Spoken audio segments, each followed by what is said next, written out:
Welcome to Lunch with the Lord. I'm Pastor Mark. We're in James chapter 4.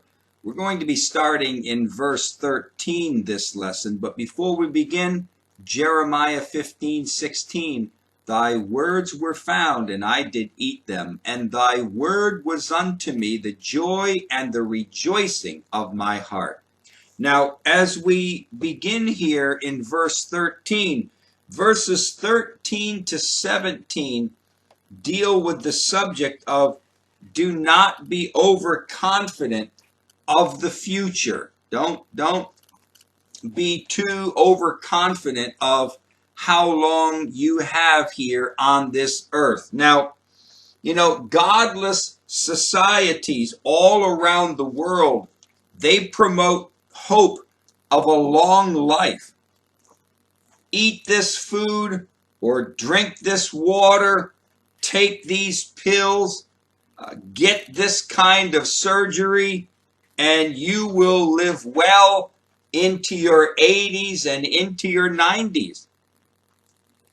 There are multitudes of people all around the world that are ready and willing to listen to anything that promotes long life. Why? Because deep down inside, they are afraid to die. They are afraid of the unknown. So they don't bother thinking about it, and they avoid it as much as possible. I think when you and I, when we didn't know the Lord and we were unsaved, we didn't really so much want to think about life after death. We were even if people that are in their 50s and 60s and 70s, they don't know the Lord. They don't spend every night taking 10-15 minutes contemplating about what's going to happen to me after I die. They don't want to think about it. It's the fear of the unknown to them. They have no plans to die, only to live. They plan days and years in advance. They turn away from the thought that their life could be over today or tomorrow. The sad part is when Christians adopt the same kind of mentality. They live their lives like they will be here for the next 35, 40 years. Now, I'm not saying that Christians shouldn't make plans to buy a house or to go to a school or to build a church, but there should be in a Christian's heart the reality that God determines how long we will live, and what day it will be determined that we will leave this earth. That's all up to God. How many days we have here on earth? That's God's. He has that number for each one of us. Don't be overconfident in your future. Every single day there are people who die, and they weren't planning on dying today. It came unexpectedly. They did not know that today was going to be their last day on earth. God is king, and he is sovereign over all that he has created. Man is not his own entity and not his own God. God makes all final decisions for his creation.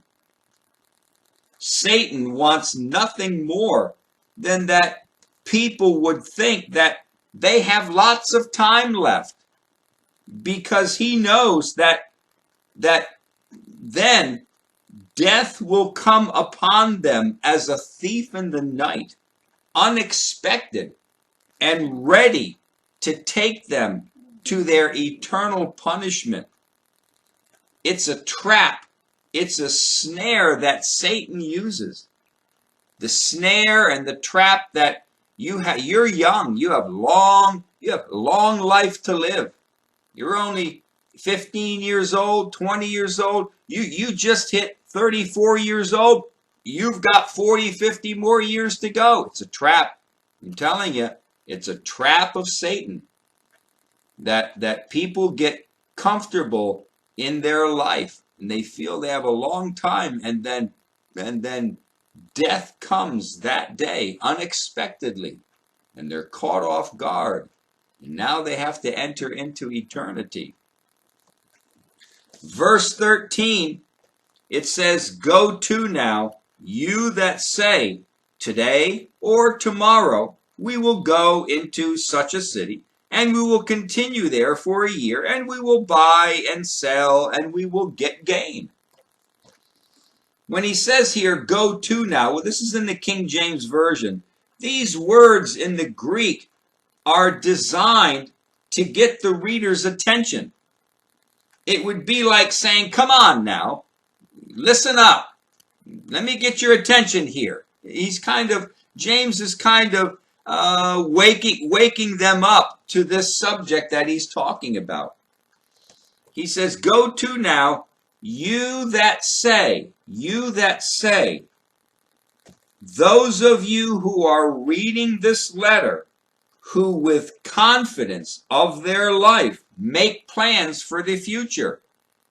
So he writes this letter to Jewish believers that are scattered abroad, and he writes and he says, all right, come now. Those of you in these churches, those of you who think you have a lot of time to live, I want you to consider this.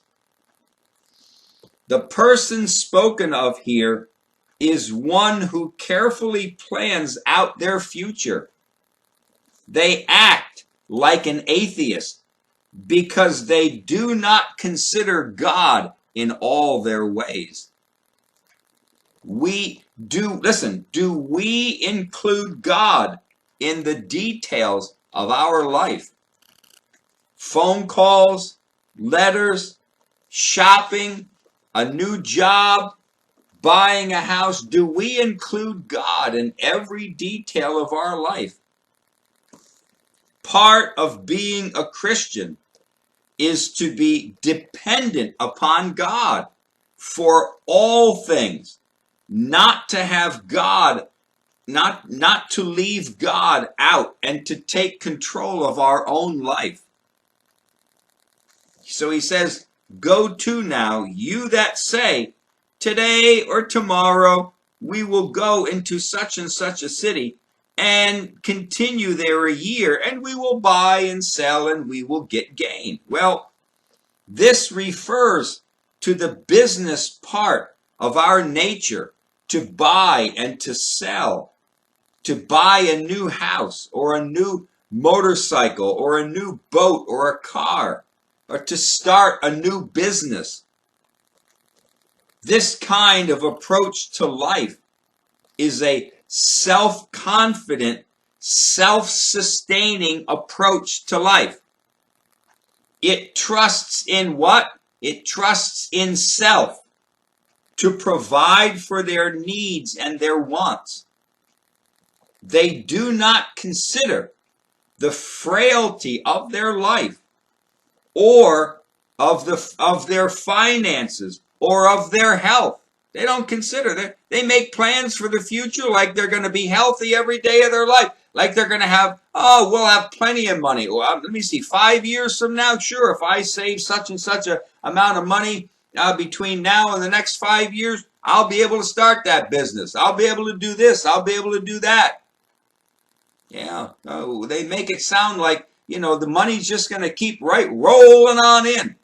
Like your health is going to continue on nice for the next 5-10 years. And they act like an atheist. They act like God that God doesn't exist. Like they're in control of their life. This is what I'm going to do. The man in the wheel. Oh, I wanted to give you an example job that I was working at a number of years ago, I had to go to a nice house in a city near where I live. And I was making a delivery there. And as I was making this delivery, I looked at this nice house, and it was very nice, and it was on the water, and I would guess and say that the house was probably at least 800,000, maybe easily over $1 million for the house, and the big piece of land, and the land was cut nice, and the hedges and everything, all the flowers and the bushes were cut nice, and I thought, oh, this is really nice. And I'm thinking, this is a lot of money. So I get done with the delivery and I go to take the ticket to the door, and I knock on the door, and it's kind of like a glass door in the back of the house facing the water. And here comes a man, an elderly man. I would say he's probably at least in his 70s, maybe early 80s, and he's wheeling himself up to the window. And I give him the ticket, and then I leave. And as I'm leaving and driving to the next customer, I'm thinking to myself, here's this man. He has this beautiful house, beautiful yard, and yet he's in a wheelchair and he can't enjoy it.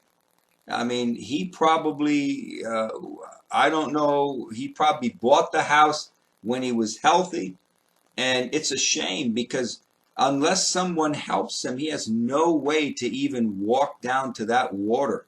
And he can't walk down to the water. He has to be helped down to the water. He's got this beautiful property, and yet he can't enjoy it because of his health. His health is gone.